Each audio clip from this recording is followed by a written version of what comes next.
Friends, ये story का 12वां भाग है। अगर आपने इससे पहले वाली स्टोरी नहीं सुनी है तो डिस्क्रिप्शन में प्लेलिस्ट की लिंक है, आप वहाँ जा कर के सुन सकते हैं। हर रोज स्टोरी का नया भाग देखने के लिए चैनल को सब्सक्राइब करके बेल आइकन को प्रेस कर लें ताकि नई आने वाली वीडियो की नोटिफिकेशन सबसे पहले आपको मिल सके। आज शादी का दिन था। चारों तरफ जैसे किसी त्योहार का मौसम हो गया था। जाने कितने ही दिनों के बाद ये खुशियां सबके दरवाजे पर आई थी। सब इस खुशी का स्वागत खुले दिल से कर रहे थे। वैसे भी शादी सिंघानियास के पहले बेटे की थी, तो सारे शहर को तो पता लगना ही था। और यहाँ सिंघानिया मेंशन की बात ही अलग थी। आज के दिन सब अपने कामों में व्यस्त थे। किसी को बात तक करने की फुर्सत नहीं थी। कोई डेकोरेशन वाले का सर खा रहा था तो कोई मंडप वाले को ध्यान की गुत्थी पिला रहा था। जीजू आने वाले मेहमानों का स्वागत अपनी शायरी से कर रहे थे, तो मामी अपनी सहेलियों से सुहाना और उदित की बड़ाई करते थक नहीं रही थी। सुहाना कमरे में रेडी हो रही थी। उसे गौरी पूजा के लिए मंदिर जो जाना था। मेकअप आर्टिस्ट के साथ वंदना और उदित उसके पास थी। सुहाना हर चीज सिंपल तरीके से करना चाहती थी, लेकिन वंदना और उदित कहाँ मानने वाली थी। जल्द ही वंदना और उदित के साथ वो गौरी पूजन करके दोपहर तक वापस आ गई। शाम को 4 बजे से ही दूल्हे और दुल्हन को तैयार किया गया। नील और आदित्य नीरू की ड्रेस फिटिंग चेक कर रहे थे। कुछ ही देर में जीजू भी कमरे में आ गए। असल में जीजू और नीलू मदद कर रहे थे। आदित्य तो हमेशा की तरह बस ऑर्डर दे रहा था। नीरू ने शादी के लिए गोल्डन शेरवानी चूज की थी, जिस पर रेड दुपट्टा और रेड पजामा, साथ में थोड़ा लखनवी टच के लिए जेब में लाल गुलाब।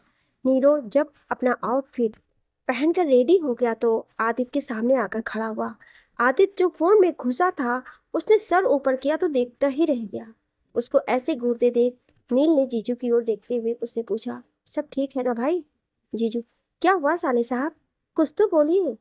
आदित्य, जीजू आपने तो इसका मेकओवर ही कर दिया। वो उठकर नीलो के पास आया और उसके कंधे को पकड़कर बोला, भाई भाभी तो तुझे देखकर ही फ्लैट हो जाएंगी आज, वरना मुझे तो लगा था कि भाभी की ब्यूटी को तेरे साथ मेल मिलाने के लिए हमें कुछ एक्स्ट्रा एफर्ट्स लगाने ना पड़ जाए। यार तू तो हीरो लग रहा है एकदम। आदित्य के ये सब कहने पर नीरू शर्माने लगता है। आदित्य ने उसे शर्माते देखा तो उसे छोड़कर दूर खड़े होकर कहा, ओए अनारकली बस कर, क्या औरतों जैसे शर्मा रहा? यहाँ हम 3 ही हैं जो तुझे रोज पजामे में देखते हैं। फिर जीजू को देखकर, वैसे जीजू इसके शर्माने की इस अदा को देखकर मुझे डर लग रहा है कि कहीं ये दुपट्टे को उंगली में लपेटकर पैरों के नाखून से जमीन ना खुरचने लग जाए। सच कह रहा हूँ, अगर इसने ये हरकत करी तो हमारी इज्जत की लुटिया नाली में डूबती नजर आएगी। फिर वापस नीरो को देखकर, वैसे अगर ये सब करने का मन हो तो बता दियो, पहले ही बता दूंगा भाभी को कि आपका पति आपसे ज्यादा शर्माता है, तो वो एडजस्ट करना सीख जाएगी। आदित्य की बात सुनकर जीजू और नील हंसने लगते हैं। नीरो, हंस लो, अभी कितना हंसना है। जिस दिन तुम्हारी बारी आएगी उस दिन बताऊंगा कि ऊंट पहाड़ के नीचे कैसे आता है। जीजू की ओर देखकर, जीजू ये मुझे ज्ञान दे रहा है, और उदित जी के सामने इसकी बोलती बंद हो जाती है। फिर एक शब्द नहीं निकलता इसके मुंह से। आदित्य, बुरा मत मान भाई, तू सच में आज अच्छा लग रहा है। आज तेरी शादी है, खुशी की बात है, क्यों मेरे लिए बद्दुआ मांग रहा है? फिर जीजू की ओर देखकर, अच्छा जीजू, दूल्हा तो तैयार हो चुका है, अब हम जैसे सामान लोग भी तो तैयार हो जाए, क्या बुराई है? जीजू, जरूर साले साहब, ये भी कोई पूछने की बात है? शादी में अगर दूल्हे से ज्यादा डिमांड किसी की होती है तो वो जीजा की होती है, और दूल्हे से थोड़ी कम उसके भाई की होती है।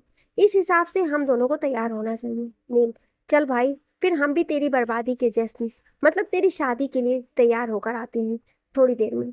तब तक तू अपनी जिंदगी के आखिरी खुशी के ये चंद लम्हे एंजॉय कर ले, क्या पता मौका कल मिले ना मिले। नीरो नील को पिलो मारने के लिए आगे आता है, लेकिन तब तक वो तीनों कमरे के बाहर निकल चुके होते हैं।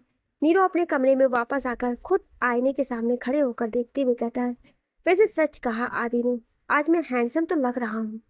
नीरो मिरर में देखकर खुद की तारीफ कर रहा था, तभी पीछे से आदित्य चुपके से वापस कमरे में आकर बोला, भाई एकदम दुल्हन वाली एक्टिंग कर रहा है तू, स्टेज पर भी यही परफॉर्मेंस बरकरार रखना। शाबाश मेरे चीते, किसी की नजर ना लगे। आदित्य नजर उतारने का इशारा करता है और वहां से चला जाता है। नीरो, चलो कोई तो वजह मिली इसे हंसने की। जाने कितने वक्त बाद ये ऐसे खुलकर हंस रहा है। भगवान ये खुशी ऐसे ही बनाए रखना। ये सब उदित की वजह से हो रहा है। सही कहती थी दीदी, उसके कदम हमारी जिंदगी में बहुत शुभ है। ऐसा कहकर नीरो अपनी पगड़ी ठीक करने लगता है। तभी वंदना कमरे में आती है। उसके साथ में आकाश, नानी और मामी भी होती है। वंदना के हाथ में कुंदन का एक हार है जो सिंघानिया परिवार की परंपरा के अनुसार होने वाले दूल्हे को उसकी बहन पहनाती है। वंदना वो हार नीरो को पहनाती है। उस हार के पहनते ही नीरो और भी बेहतरीन लगने लगता है। वो इतना अच्छा लग रहा था कि उसे देखकर नानी और मामी उसकी नजर उतारने लगती हैं। आकाश, वाओ बिग ब्रो, आप कितने अच्छे लग रहे हो। दादी बोल रही थी कि ये हमारे यहाँ का रिवाज है कि दूल्हा ये हार जरूर पहनता है। अब आपने इसे पहना है तो ये बताओ, क्या अब हार आपके ही पास रहेगा? लेकिन अगर ये आपके पास रहा तो फिर मैं अपनी शादी में क्या पहनूंगा? और अगर मैंने इसे नहीं पहना तो खानदान की परंपरा प्रतिष्ठा का क्या होगा? आकाश की बात सुनकर सब हंसने लगते हैं। वंदना प्यार से उसके गाल खींचकर, यही पहनेंगे आप भी, क्योंकि ये खानदानी है। छोटे के शादी के बाद इसे वापस नानी को दे देंगे, इसलिए इतना मत सोचिए और ये मूवीज देखना थोड़ा कम कर दीजिए, वरना हम आपके अनुशासन का ख्याल रखना शुरू कर देंगे। आकाश, दी यार, मेरे कानों को तो मत खींचिए। भाई की शादी में इंप्रेशन खराब मत कीजिए। और अगर ये हार नीरो भाई लौटा देंगे तब तो ठीक है बिग ब्रो, वरना मैं सोच रहा था कि मैं अपनी शादी में बिना हार के कितना बुरा लगूंगा। आकाश की इस बात पर एक बार फिर सबने हंसने लगे। Delhi police station. टिया को अभी लॉकअप में नहीं रखा था। वो पुलिस कस्टडी में ही थी, लेकिन उसके पापा इस वक्त लॉकअप में थे। उन्हें ऐसे देखकर टिया का गुस्से में बुरा हाल है, लेकिन फिर भी वो खुद को कंट्रोल कर किसी को फोन करती है। इसके फोन करने के लगभग आधे घंटे के बाद ही एक 25-26 साल का लड़का कार से उतरकर अपनी आंखों से ग्लासेस उतारते हुए पहले इधर उधर देखता है, उसके बाद पुलिस स्टेशन में चला जाता है। एट्रैक्टिव पर्सनालिटी, गोरा रंग, स्टाइल में कटे बाल, हाथ में माँ का नाम का बड़ा सा डिजाइन वाला टैटू, बड़ी बड़ी आंखें इतनी प्यारी कि कोई पहली ही बार में उनमें खो जाए। नाम है लक्ष्य माहेश्वरी। आदित्य और टिया का कॉमन फ्रेंड, एक मशहूर लायर और शांतनु का कजिन ब्रदर, जिसे टिया ने अपनी हेल्प के लिए बुलाया था। लक्ष्य को तो ये पता ही नहीं था कि टिया ने आदित्य के साथ क्या किया है। उसे तो टिया ने बस इतना बताया था कि जो हुआ था गलती से हुआ था, उसका ऐसा कुछ करने का इंटेंशन नहीं था। ये एक बड़ी मिसअंडरस्टैंडिंग थी जो आदित्य को हुई थी। लक्ष्य जानता था कि टिया शुरू से ही आदि को पसंद करती थी, लेकिन जब टिया ने कहा कि वो अपनी गलती सुधारना चाहती है और इसमें उसे लक्ष्य की मदद चाहिए, टिया ने लक्ष्य से कहा था कि अब वो समझ चुकी है कि आदित्य उसका कभी नहीं हो सकता। साथ ही वो जानती है कि आदित्य ने अगर एक बार ठान लिया है कि उसे टिया की बात नहीं सुननी तो वो नहीं सुनेगा, इसलिए उसने लक्ष्य को यहाँ बुलाया है। इसके अलावा वो नीरो की शादी भी अटेंड करने आया था, तो सोचा टिया की मदद भी कर ले। लक्ष्य ने कुछ फॉर्मेलिटी कंप्लीट की और टिया को टेम्परेरी बेल मिल गई। टेम्परेरी इसलिए क्योंकि टिया पर इरादतन हमला करने का केस लगा था। लक्ष्य, बाहर आकर दोबारा ऐसा कुछ मत करना, क्योंकि अभी ये मामला क्लियर नहीं है। वैसे तो मैंने अभी बेल की प्रोसीजर कंप्लीट कर दी है, लेकिन इस केस के बारे में जानने के लिए मुझे आदित्य से बात करनी होगी। अगर ये सिर्फ एक मिसअंडरस्टैंडिंग है तो मैं इसे दूर करने की कोशिश करूँगा, लेकिन अगर गलती तुम्हारी हुई तो मुझसे मदद की उम्मीद मत करना, क्योंकि तुम जानती हो आदित्य ने अगर कुछ किया है तो बिना सबूतों के तो नहीं किया है। मैं तुम पर आंख बंद करके यकीन नहीं कर सकता। यहाँ जानती हूँ वकील जो ठहरे तुम तो सबूतों को भी 5 बार चेक करने वाले हो। अब मैं चलती हूँ। लक्ष्य, ठीक है, मुझे भी जल्द से जल्द आदित्य, नीरो और भाई भाभी से मिलना है। लक्ष्य पुलिस स्टेशन से सीधे सिंघानिया मिशन के लिए निकल जाता है। उसे जाते देख टिया मन ही मन कहती, जाओ तुम आदित्य से सच्चाई पता करो, तब तक मैं उस चीप क्लास लड़की की अकल ठिकाने लगाने के इंतजाम करती हूँ। तुमने मुझे बेल दिलाई है, ये मेरी दोस्ती की कीमत थी, लेकिन इसलिए तुम बहुत पछताने वाले हो, माफ करना। लेकिन दोस्ती मैं अपने फायदे वालों से ही करती हूँ, और इस वक्त तुमसे ज्यादा फायदा मैं और किससे ले सकती थी। टिया अपने मन में बदले की बात लेकर कुछ ऐसा करने वाली थी कि उदित के लिए बहुत बुरा होने वाला था। यहाँ लक्ष्य सिंघानिया मिशन में पहुंचता है। बाहर से सिंघानिया मिशन से सजावट देख उसके मुंह से निकला, यार घर को इस खूबसूरती से सजाया है तो नीरो और भाभी तो क्या ही लग रहे होंगे। उनसे मिलने के लिए वो इतना उतावला हो जाता है कि भागते हुए जैसे ही अंदर जाने वाला होता है, सामने से उदित उसे दिखाई नहीं देती है और उससे टकरा जाता है। वो तो संभल जाता है पर उदित फूल की टोकरी को संभलने के चक्कर में फिसल कर गिरने ही वाली होती है। लेकिन उदित के गिरने से पहले लक्ष्य उसकी कमर पकड़कर उसे थाम लेता है। झटके से गिरने की वजह से उदित का जूड़ा, जो उसने बिना रिबन के ऐसे ही बांधा था, वो खुल जाता है। उदित के सारे बाल उसके चेहरे पर आ जाते हैं। ये कम रहता है तभी मोगरे के फूल जो ऊपर की ओर उछले थे, वो दोनों के ऊपर आ जाते हैं। उदित खुद को संभाल के खड़ी होने वाली होती है कि फूलों के चेहरे पर गिरने के कारण उसकी आंखें बंद हो जाती है और एक बार फिर वो लक्ष्य की बाहों में गिर पड़ती है। सब इतनी जल्दी में होता है कि लक्ष्य को समझ ही नहीं पाता है। वो एक हाथ से उदित को संभालने की कोशिश करने लगता है, तभी होठों और आंखों पर गिरे फूलों की झटकती हुई उदित बोली, एक्सीलेंट, इससे बेहतर कुछ नहीं हो सकता है। इतना कहकर उदित जल्दी से लक्ष्य के हाथ से खुद को छुड़ाती है और नीचे गिरे फूलों को उठाने लगती है। अब तक तो लक्ष्य खोया हुआ ही था, लेकिन उदित के झटकने की वजह से वो अब होश में आया। वो उदित का चेहरा देखने की कोशिश करता है, लेकिन उसके सुनहरे बाल पूरे चेहरे पर आ जाते हैं और लक्ष्य उसे देख नहीं पाता। उदित बड़बड़ाते हुए, यार हमें तो लगता है शादी के दिन आधे से ज्यादा लोग अंधे हो गए हैं। हमारे सारे फूल गिरा दिए, कितनी मुश्किल से हम ये फ्रेश मोगरे मिले थे। अब हम गजरा कैसे बनाएंगे? कितने बेशर्म है, गलती करके सॉरी भी नहीं बोलते हैं। हमें पकड़ने की बजाय हमारी फूलों की टोकरी पकड़ लेते तो क्या हो जाता? कौन सी हाइट कम हो जाती? हालांकि उदित लक्ष्य को डांट रही थी, पर इतने प्यार से कि किसी को बुरा ना लगे। लक्ष्य नीचे बैठा और फूलों को उठाते हुए, सॉरी, मैंने आपको देखा नहीं, मैं अभी आपके लिए गजरा मंगवा देता। लक्ष्य ने जब सारी कहा तो उदित ने उसकी ओर देखा। लक्ष्य उदित को देखता ही रह गया। बड़ी बड़ी कत्थई आंखें जो बिना बोले ही बहुत बातें करती है। उन्हें देखकर लक्ष्य अपनी सुध खो बैठा। उसे समझ ही नहीं आया कि वो कहाँ है, क्या कर रहा है। जो इंसान अनजानों से बात तक नहीं करता, उसके हाथ खुद ब खुद आगे बढ़ गए। लक्ष्य, हाय, आई एम लक्ष्य माहेश्वरी, आदित्य का बेस्ट फ्रेंड। उदित हाथ जोड़कर, और हम उदित, सॉरी, थोड़ा ज़्यादा बोल गए। वो हमें दी के लिए गजरा बनाना था और सारे फूल गिर गए। कभी कभी हम जिसमें कुछ ज़्यादा ही बोल जाते हैं, इसलिए हमारी बातों पर ध्यान मत दीजिएगा। लक्ष्य बस उदित को देखे जा रहा था। उदित को जब लगा वो उसकी बात नहीं सुन रहा है तो उसके सामने जोर से चुटकी बजाती हुई बोली, कहाँ ध्यान है आपका? हमने कहा हमारी बातों को दिल से मत लगाइएगा। लक्ष्य, हाँ सुना मैंने, वैसे भी आप डांट इतने प्यार से रही हैं कि कोई चाह कर भी बुरा नहीं मान सकता है। आप रुकिए, मैं आपके लिए दूसरा मंगवा देता हूँ। लक्ष्य किसी को कॉल करता है और गजरे लाने को कहता है। तभी आदित्य को ऊपर से लक्ष्य दिखाई देता है। आदित्य जोर से दौड़ता हुआ नीचे आता है और जोर से लक्ष्य के गले लग जाता है। लक्ष्य उसे गले लगाते हुए, भाई बड़ा खुश लग रहा है, कुछ अलग ही शादी कर रहा है। मुझे तो एक बारगी को लगा कहीं नीरो का बोल के तेरी शादी तो नहीं हो रही है, लेकिन फिर याद आया आदित्य सिंघानिया और शादी, ये तो दूर दूर तक पॉसिबल नहीं है। आदित्य उदित को देखते हुए, भाई प्यार का असर है, तेरे भाई को प्यार हो गया। लक्ष्य, सच कहा भाई, प्यार तो है ही है प्यारी चीज। तुझे तो ये बात मैं कॉलेज टाइम में ही बता रहा हूँ। खैर चल, समझ आ गया तेरे, वही बड़ी बात है।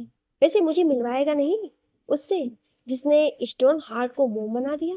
आदित्य, अभी तो जिससे बात, आदित्य आगे बोल ही नहीं पाया था तभी ऊपर से आकाश ने आवाज दी तो आदित्य लक्ष्य को लेकर कमरे की तरफ बढ़ गया। कमरे में पहुंचकर लक्ष्य देखता है कि नीरव आईने के सामने खड़ा होकर शेरवानी पर ब्रॉच लगा रहा था। लक्ष्य, ओए होए दूल्हे राजा, हम पर भी ध्यान दे दो, बड़ी दूर से आए हैं। नीरो ने लक्ष्य को देखा और दौड़कर गले लग गया। फिर उसके पेट पर एक पंच करके, नौटंकी, तूने तो कहा कि तेरा बहुत इंपॉर्टेंट केस है, तू आज शादी में नहीं आएगा? ऐसे कैसे नहीं आता? तेरी शादी थी मीर, नहीं आता तो तू जिंदगी भर लड़कियों जैसे चिढ़ाता और फिर हो सकता है कि तेरी शादी में मेरे भी भाग जग जाए, ये वकील भी अपनी मैडम लेकर ही जाए। नीरो, चल ठीक है, ढूंढ ले, हो सकता है जिसे ठीक से ना दिखाई दे वो पसंद कर ले तुझे। कोई दिखी वैसे? लच, दिखी तो एक बहुत प्यारी थी, देखता ही रह गया मैं तो। लग रहा था कि मिस्टर लक्ष्य माहेश्वरी, जो अब तक एक भी केस नहीं हारा, ये दिल का केस हार जाएगा। नीरो, तब तो ठीक है, न्यू हिस्ट्री बनेगी फिर, तीनों दोस्तों की लव मैरिज। लक्ष्य आदित्य को देखकर, नीर ये बता, मेरा तेरा तो ठीक है, पर इस खड़ूस को किसने पसंद कर लिया? उसकी आंखें तो ठीक है ना? नीर, भाई आंखें तो बहुत प्यारी हैं उसकी। पहले मैंने भी यही सोचा था, फिर जब लड़की को देखा तो समझ आया वो सुधार देगी इस खड़ूस को। आदित्य, मतलब मैं इतना बुरा दिखता हूँ कि कोई मुझे पसंद ना करे? नीरो, नहीं भाई, हमें तेरी खूबसूरती पर कोई डाउट नहीं है, हम तो तेरी बिहेवियर की बात कर रहे हैं। आदित्य, हाँ तो थोड़ा गुस्सा आ जाता है। आदित्य के बोलने पर दोनों उसे देखने लगते हैं। आदित्य, मतलब ज्यादा आता है, लेकिन कुछ दिनों से मैंने बिल्कुल भी गुस्सा नहीं किया है। पूछ ले नीरो से, अब मैं एक साधु इंसान बन चुका हूँ। लक्ष्य नीरो की ओर देखता है। नीरो नाम में सर हिला देता है। आदित्य पास पड़ी पिलो को नीरो के ऊपर फेंकती हुई, झूठे इंसान, इसके आते ही पार्टी बदल ली। नीरो छुप जाता है और पिलो कमरे के बाहर आती हुई बन्ना के सर पर लगती है। बन्ना, ये क्या हो रहा है? आप लोग बच्चों जैसी हरकतें क्यों कर रहे हो? बन्ना को आते देख लक्ष्य गेट के पीछे छिप जाता है। बन्ना, ये क्या हाल बना रखा है कमरे में? छोटे, आपकी शादी है आज, लेकिन लगता है हमें कमरे को पानीपत के युद्ध में बदल दिया है। अब तो सुधर जाइए आप लोग।